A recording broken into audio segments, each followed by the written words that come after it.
RJD से Subodh Kumar ji break से पहले ये कह रहे थे कि जो लोग आज जय श्री राम के नारे बुलंद करते हैं ये वो लोग हैं जिन्होंने गांधी जी को हे राम की अवस्था तक पहुंचाया था। आज राम के मंदिर का सारा कार्यक्रम इन्होंने राजनीति उसमें राजनीति कर दी है, इसीलिए हम लोग उस कार्यक्रम में नहीं जाना। जरा थोड़ा सा और डिटेल में बताइए क्या राजनीति हो रही है सुबोध जी। एक बार और है सौरभ जी। देखिए सौरभ जी, मैंने कहा कि महात्मा गांधी राम के सबसे बड़े अनुयायी थे। महात्मा गांधी मंदिर के अंदर शायद ही 1 या 2 बार गए हैं। एक बार 1939 में बिरला मंदिर का उद्घाटन था और दूसरी बार 1946 में मीनाक्षी मंदिर में जहां पे दलितों के साथ वो इनको जाना पड़ा तब वो गए थे। तो राम जो आदमी दिन भर राम राम कहता है वो मंदिर वो महात्मा गांधी नहीं गए। विवेकानंद जी को देखिए, विवेकानंद जी कहते हैं कि भाई मंदिर वो स्थान है जहां टॉलरेंस और एक्सेप्टेंस का भाव होना चाहिए। टैगोर कहते हैं कि भाई मानवता का प्रतीक है मंदिर। तो जिस तरीके से मंदिर के प्राण प्रतिष्ठा में इन लोगों ने पोलिटिसाइज किया है और राम के नाम पे पक्ष और विपक्ष को इन्होंने शुरू से ही डिवाइड करने का काम किया है। कैसे आप देखिए, आपके डिबेट में ही ये पता चल रहा है, जो राम के इन्विटेशन को नहीं अपना रहे हैं इनके पोलिटिसाइजेशन के कारण उनको इन लोग विपक्ष में राक्षस का इन्होंने संज्ञान दे दिया। एक देवता और एक राक्षस का पक्ष और विपक्ष दोनों राम का है। और इन्विटेशन ये फैसला तो आपका है ना कि आप नहीं जाएंगे, ये तो उसके बाद ठीक है आपको लाना दे रहे हैं सुबोध जी।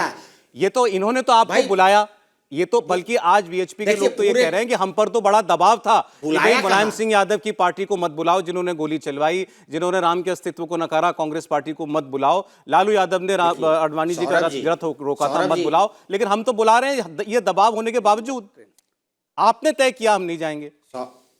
सौरभ जी देखिए, नहीं हमने तय नहीं किया। उन्होंने इस इलेक्शन के 3 महीने पहले बहुत हड़बड़ी में ये उद्घाटन करवाना चाह रहे हैं और पूरे देश में गांव-गांव में इन्होंने अक्षत बंटवाया और हर चौक चौराहे पे पोस्टर लगाया। राम को इतनी भव्यता पूर्व ये प्राण प्रतिष्ठा कर रहे हैं। राम आज होते तो वो कभी इसकी जो है कभी इसको स्वीकार नहीं करते। महात्मा गांधी होते तो कभी स्वीकार नहीं। ये घर घर जाकर राम की बात क्यों कर रहे हैं, ये आपको लगता है? चुनाव के बाद ये कर रहे हैं। प्राण प्रतिष्ठा होती तो चले जाते, चुनाव के बाद चले जाते।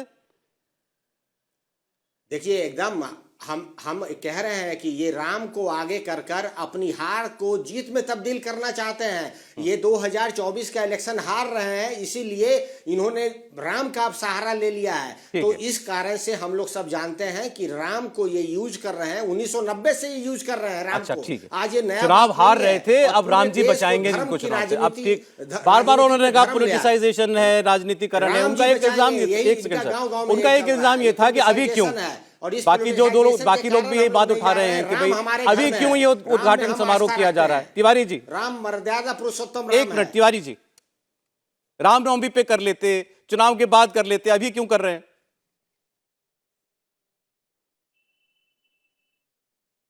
विजय जी आवाज नहीं पहुंच रही उन तक। प्रेम शुक्ला जी, एक और ये आरोप आपने भी सुने होंगे। मैं और कुछ एक सेकंड देखिए, श्री राम जन्मभूमि तीर्थ क्षेत्र जी, विजय जी बोल रहे हैं क्या? नहीं आप बोलिए, मुझे उत्तर देना है जी। जी, श्री राम जन्मभूमि तीर्थ क्षेत्र किस मुहूर्त पर श्री राम लला के मंदिर की प्राण प्रतिष्ठा करे, ये उसका अधिकार है। अब इस पर जो है टिप्पणी कौन कर रहे हैं?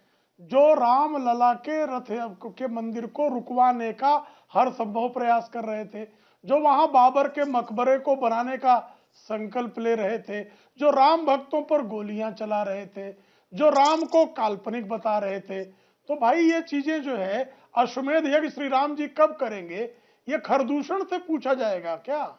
कि मामा मारीच से इसके बारे में पूछ कर करते कि अश्वमेध कब मैं करूं, कैसे मैं करूं? रावण के कुल के लोगों को बुलाकर पहले पूछूं कि अश्वमेध यज्ञ मैं करूं कि ना करूं, और अश्वमेध यज्ञ भव्य दिव्य हो कि नहीं हो। तो भाई ये तो बड़ा विचित्र मामला है। अश्वमेध यज्ञ करना जो है वो प्रभु रामचंद्र जी की आज्ञा पर, मुनि वशिष्ठ के परामर्श पर होना है वो। तो उसके लिए जो है, अब जो सबसे बड़े मुहूर्त मार्तंड हैं काशी के, वो जो है इस बारे में पंडित द्रविड़ जी महाराज उन्होंने परामर्श दिया है। श्री राम जन्मभूमि तीर्थ क्षेत्र न्यास ने यह निर्णय लिया है।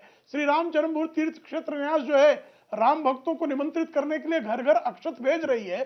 तो इस पर आपत्ति क्या? क्या जमीयत इस्लामी को अक्षत बांटेगी इसकी?